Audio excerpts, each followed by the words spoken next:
কখনো শ্বেত কখনো পীত কখনো নীল লোহিত রে, কখনো শ্বেত কখনো পীত কখনো নীল লোহিত রে।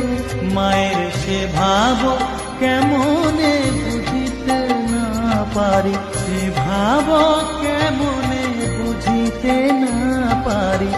ভাবিতে জন্ম গেল রে শ্যামা, মা কি আমার